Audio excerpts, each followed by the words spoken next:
Well, the most obvious way I would say that religious communities have failed to support sufferers of religious trauma is by inflicting the trauma in the first place.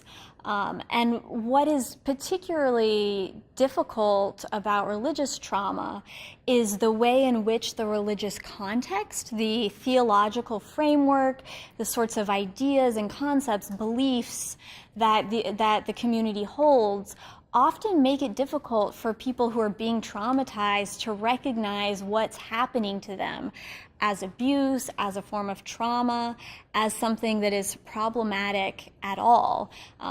Philosophers call this a form of hermeneutical injustice, when the conceptual resources that are available to someone lack the resources to name, identify, or describe an experience that someone is having. In more common parlance, we might think about this as similar to or related to the phenomenon of gaslighting.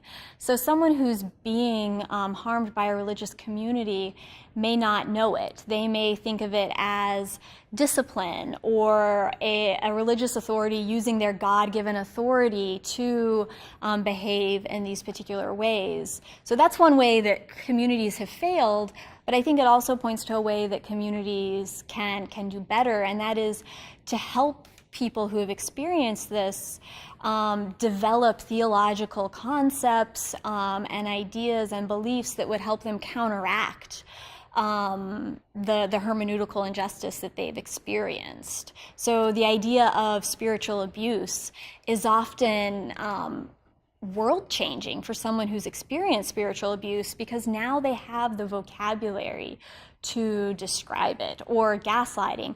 Oh, I didn't realize that people were using a theological concept like forgiveness to get me to let someone off the hook for something that really they should have been prosecuted in a court of criminal law for. So giving people the concepts and the resources they need to understand what happened to them, I think, is really important.